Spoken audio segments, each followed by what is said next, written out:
Dans le cadre de la mise en œuvre du modèle harmonisé de l'enseignement bilingue au Sénégal, MOHEPS, les directeurs et enseignants tenant des classes de CI des IEF de Bignona 1 et 2 ont été capacités. Et cette formation s'inscrit dans le déploiement du MOHEPS dans le pays, parce que nous savons que le Sénégal a pris une option très forte dans l'introduction des langues nationales, le bilingue, et cela s'articule autour du bilinguisme. Et il faut dire que la volonté de l'État, c'est de faire du système éducatif une société éducative. Et pour cela, nous devons quand même mobiliser nos socles de valeurs pour permettre aux enfants d'apprendre de la façon la plus correcte possible. Et dans ce socle de valeurs, vous savez, la langue nationale constitue un pilier fondamental. Si nous voulons que nos enfants apprennent vite et bien, il faut quand même qu'on s'appuie sur leur première structure langagière.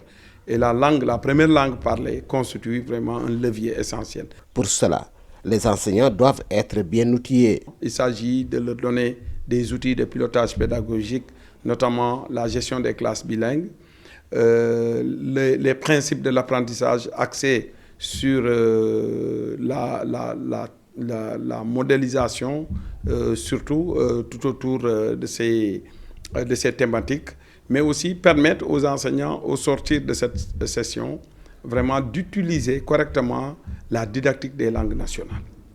Et le contenu de la formation s'est en tout cas déroulé autour de plusieurs modalités d'intervention, les communications directes avec les formateurs, mais aussi les modélisations, les simulations, pour amener véritablement les gens à maîtriser cette didactique qui est essentielle. Le choix de la langue pour chaque école a été fait selon des critères. Il y a eu d'abord des enquêtes sur le terrain pour déterminer la langue à choisir pour chaque école. Et le choix a été fait sur la base, en tout cas, de l'avis des principaux acteurs. Il s'agit d'abord des enseignants donc, qui ont donné leur avis sur la langue la plus parlée au niveau de leur établissement. Il y a également la communauté. La communauté également a fait donc, son choix, mais aussi les principaux acteurs que sont les enfants, donc à travers en tout cas une écoute attentive pendant la récréation. Donc les enquêteurs ont également identifié la langue parlée par tous ces enfants. Donc il a fallu donc faire ce travail-là d'abord pour choisir une langue pour chaque école. L'introduction des langues nationales a un avantage pédagogique. Les études ont montré que l'enfant, quand il apprend à partir de sa langue maternelle, il a beaucoup plus de facilité d'accéder à la connaissance que quand il apprend à partir d'une langue étrangère.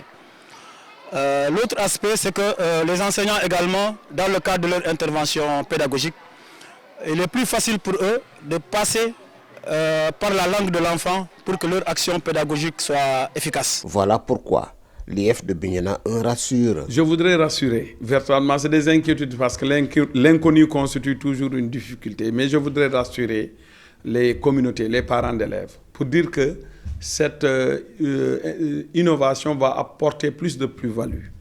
Puisque déjà, les enfants vont mieux apprendre en s'appuyant sur leur langue, mais aussi vont mieux structurer leur langue. Nous avons vécu plusieurs expériences dans ce domaine, depuis les classes, je peux dire les classes télévisuelles, les classes non télévisuelles, ça c'est dans le domaine du non formel. Nous sommes arrivés à plusieurs tentatives. Vous avez dans le passé récent l'introduction des langues nationales vers les années 2002-2003. Vous avez aussi l'élan, donc plusieurs initiatives. Ici, il s'agit de fédérer toutes ces en tout cas toutes ces interventions et d'en faire une intervention harmonisée dans le cadre du programme national de lecture porté par la DE.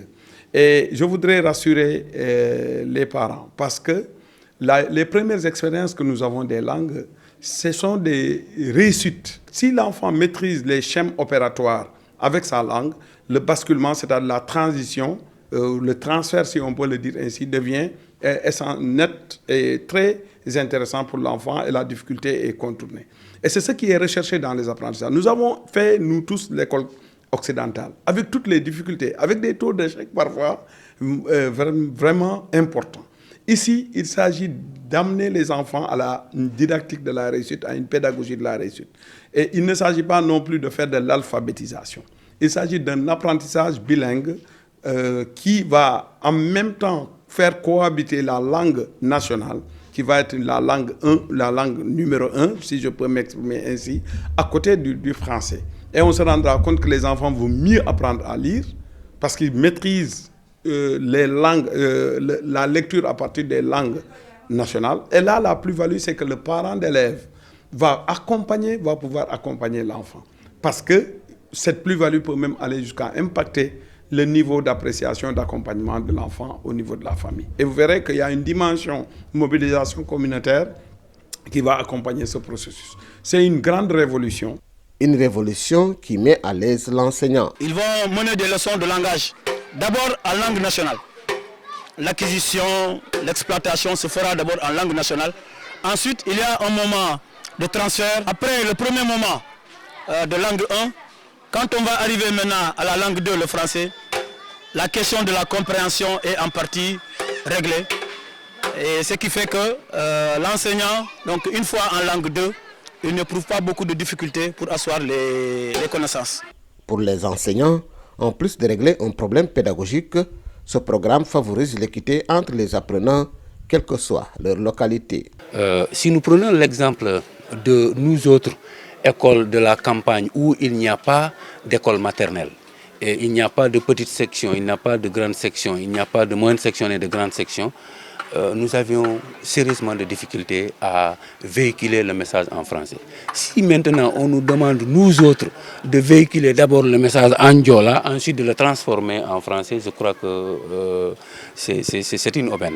C'est une aubaine pour les enseignants. Vous savez, je disais tout à l'heure qu'en ville, toutes les écoles, tous les enfants pratiquement maintenant passent par la petite, moyenne et grande section. Ensuite, ils vont au CI avec un petit bagage. Ils ont un bagage avec lequel démarrer le CI. Alors nous autres qui sommes sur la bande frontalière de la Gambie, qui n'avons pas d'école maternelle, l'enfant parfois il vient après même avoir dépassé l'âge. Parce que ce sont des enfants souvent qui nous viennent de la Gambie, il est allé en Gambie, on demande aux parents d'amener l'enfant, c'est l'année suivante qu'il vient. Des enfants de 8-9 ans qui sont au CI, il vient, il n'a aucune notion en français. Véhiculer le message en français était un peu difficile pour nous. Si maintenant vous nous demandez de véhiculer le message à cet enfant-là, les enseignements apprentissages vont se faire d'abord en diola. Je crois que je peux dire même que les enfants du village ont encore plus de chance parce qu'ils comprennent très bien leur langue, la langue du terroir. Alors je crois que, comme je l'ai dit, ils ont encore beaucoup plus de chance. Et vraiment, nous-mêmes, avant de venir, on avait cru que peut-être les choses allaient être difficiles. Mais quand on est venu, vraiment avec nos formateurs là, nos brillants formateurs et inspecteurs qui sont venus à l'appui, nous assister, on a vu que déjà c'est une initiative qui est bien engagée par l'inspecteur ou bien le programme national. Et nous, on ne regrette même pas d'être là pour être formés pour la formation des langues nationales là ici. Un dispositif de suivi pédagogique est mis en place pour accompagner les enseignants. Le MOEPS également met à la disposition des enseignants des outils. Le premier outil, c'est un guide de l'enseignant.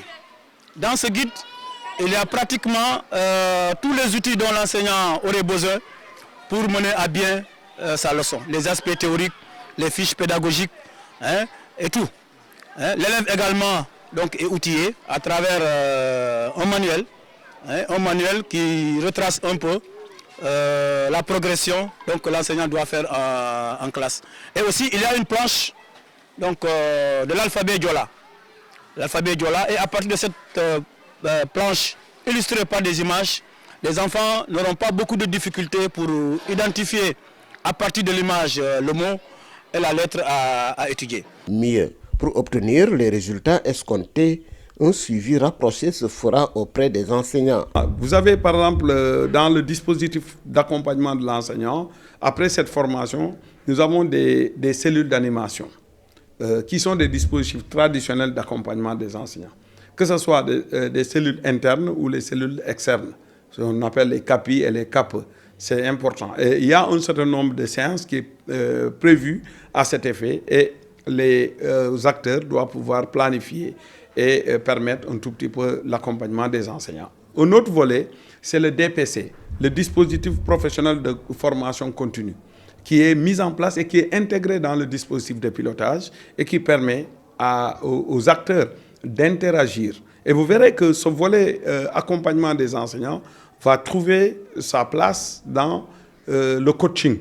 Il y aura une session de formation sur le coaching pour amener le directeur d'école à envisager des modes d'accompagnement, et que ce soit directeur ou inspecteur, vraiment un mode d'accompagnement beaucoup plus souple que l'ancien mode d'accompagnement. Je ne dis pas que l'ancien mode d'accompagnement d'inspection et autres n'est pas intéressant. Certes, ce mode va rester, mais ce qui va être beaucoup plus en vue, c'est le coaching, c'est la possibilité donnée à l'enseignant d'identifier à travers un accompagnement du directeur ses difficultés et de faire face à ces difficultés-là. Je crois que ce sera un autre module qui va développer à côté. Tout cela montre que l'enseignant ne sera pas seul et il y aura toujours un accompagnement. Il y a même un télécoaching.